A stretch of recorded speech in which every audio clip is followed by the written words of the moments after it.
Hello again. Welcome back to the channel. Glad you could join me. Today I want to talk about A Call to Arms. It's a book by Alan Dean Foster. It's book 1 of 3 in a series called The Damned.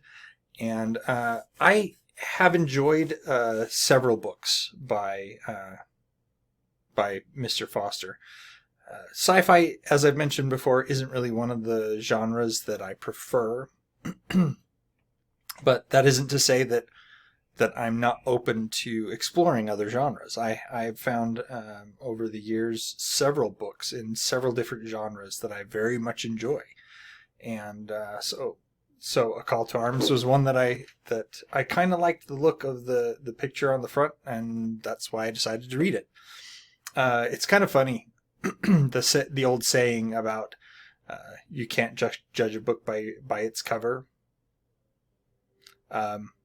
What I would want to say to that is you totally can judge a book by its cover. However, once you've judged it by the cover, you shouldn't necessarily hold it to that. You should be at least open to exploring, because that's the first thing you look at when you grab a book is the cover. It's not like you're going to open it up to the middle and start reading and think, ooh, I need to go back to the beginning. And those people who read like mystery novels from the end. Ugh. Anyway. So there are several books in any genre that have been seminal and influential in the genre. I'm not saying that is the case with this particular book. I don't know that this one is too well known. I mean, maybe it was more well known back when it was first published. Let's see. I think it was March 1991 was when it was first published. So several years back. I think I remember reading this in high school. Anyway, the setup is that this is set in present time in the 1990s. So it's set up that it's kind of a current day happening. But you see these aliens and stuff on the cover. Yes, aliens discover Earth, basically. So we have a species that you can think of as a sentient sea slug. They're called the Amplitude. And they have developed space travel, and they've gone out into space, and they have been conquering sentient species across the universe. Now, they don't see themselves as conquerors. They see themselves more as proselyters, even. They go into a place, they take over, and they welcome that race into their purpose. And the purpose is what they call it. Now, what that purpose is, they don't even know themselves. They just know that they need to unite all the sentient species across the universe, and once they've done that, the purpose will reveal itself or be achieved, something of that nature. And to that end, you'd think that a sentient sea slug would not be very much of a threat, but the Amplitude are, 1, very technologically advanced, 2, they have no compunction against fiddling with the DNA of the race, their subject races. Now, again, they don't see them as subjects. It's more like they are shepherding everyone towards this glorious purpose. But really, they're the ones in charge. It's not like any of the other races get a say in anything. So they will come conquer a race and then genetically manipulate and modify them until they fit the purpose. This is little p, to which they feel them best suited in the larger conglomeration. In addition to that, they also have mind controlling abilities. So if you get into you get close enough to them that they can reach out and they can manipulate you to doing what they want. So they're very dangerous. And they were conquering across the universe, and they ran into a confederation of species called the Weave. Now, the Weave, they're more of a UN type thing where there are member planets and member species, and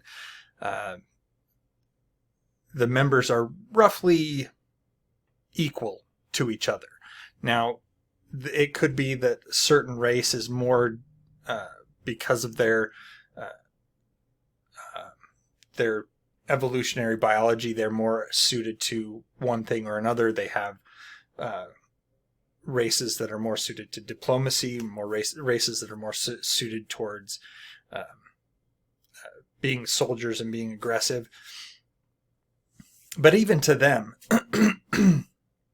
that aggression, that warlike nature is not anymore a part of any one species. And so far from being able to conquer this confederacy rather easily, the Weave put up quite a resistance, and this resistance has lasted for thousands of years. Now, the Weave, the races of the Weave, they come to the conclusion that they're losing. That it's only a matter of time before the Amplitur and their purpose take over, and they're subjected to the Weave, or to the purpose. And so they send out an expedition to find other sentient species that might be able to aid them in their fight against the purpose. And of course, they land on Earth in the 1990s-ish era. And they run into a man. His name is Will. Where'd it go? Will Dulac. He was a composer from New Orleans. He had a yacht, and he was off the coast of Belize trying to finish his newest symphony, and he runs into this group of aliens. Now, you see these werewolf-looking dudes on the front. They are part of the group of aliens that comes to Earth, and they're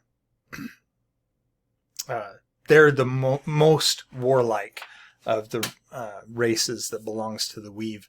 And even then, they're not very warlike. They look scary, they look formidable, but they would rather not fight. They can fight. There are certain species of the Weave who to them, even the merest hint of violence causes them to faint. Anyway, I'm probably going into too much detail here. But anyway, they end up on Earth, and Will, this is where the book kind of, for me, got a little preachy. Will was trying to convince these people. They come down to Earth, they start going through our history, and they start seeing what's on television, and they detect that we have used atomic bombs on each other, and they're horrified. They are totally aghast. No one in their species would ever think of dropping an atomic bomb on anyone. But we've done it to ourselves, that kind of stuff. It does get a bit preachy there, and Will fails to convince the Weave that we are not a warlike race, because the whole time he's trying to say, no, we're peaceful, and we're not. There have been certainly peaceful times in our history, but we resort to violence a lot faster than we really should. Anyway, in an effort to find out whether or not humans could do well, could be warlike allies, they look at us and they say, these guys are perfect. They know exactly what they're doing. They're highly adaptable. They are, they can easily resort to violence, and they have no compunction against killing things that aren't human. They hire. I put in quotation marks, but they actually go out and hire several people. It's kind of an interesting thing where they start pulling gold from the seawater around them. And if you're not familiar with that, apparently there's a lot of gold just floating around in seawater. And if you could aggregate it somewhere you could be quite rich. But anyway, they use their technology to pull some gold out of the seawater in order to pay some, they find some people and pay them to be mercenaries for them and send them off into space to fight. And they do great. They are amazing, amazing, amazing, amazing warriors. And the Weave just are aghast that we take to violence and combat so readily. But they are also hopeful in that they are now hoping that we, as their new allies, are able to help them overcome the Amplitude. Now, that's not the end of the book. That's, I want to say, about midway through. So there's still a lot more to go, because one thing that happens during this book is that the Amplitude also find Earth. And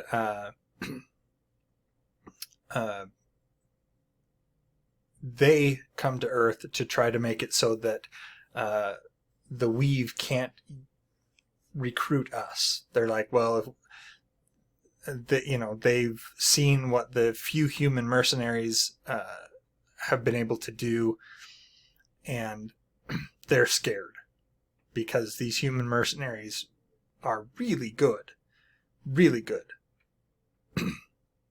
You'd think that a species that has the ability to genetically modify any organism that they want to any purpose that they want wouldn't necessarily fear humans, but they do.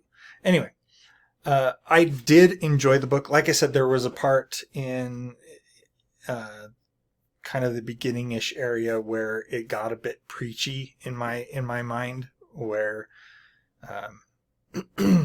there's a human that's sitting there trying to convince these aliens that no, we're peaceful, when evidence is clearly shown that we're not, one, and two, the fact that there's all these alien species, and apparently we're the only species in the entire universe that is violent, that has that tendency and that need to be violent.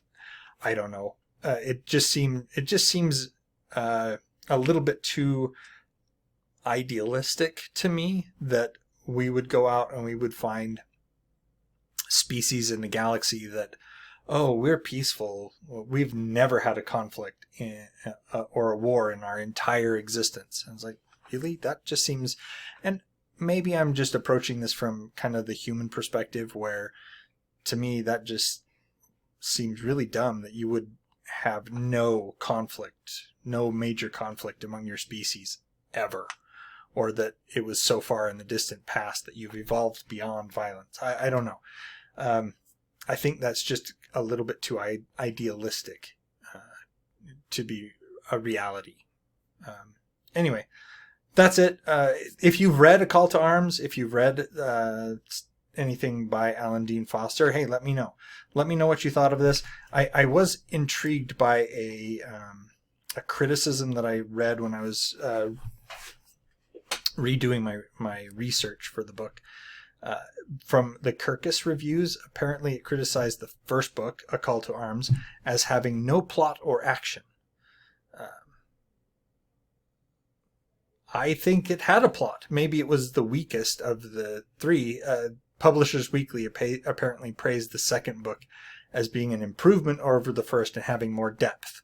So there is that. But the thing is, I felt it was a solid hook to draw you into to the series.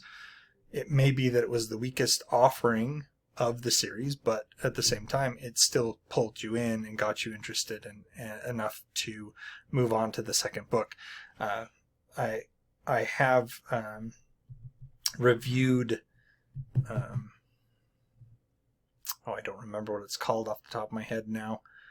It was the first book in a series. I believe it's by John Delaney. It was adapted into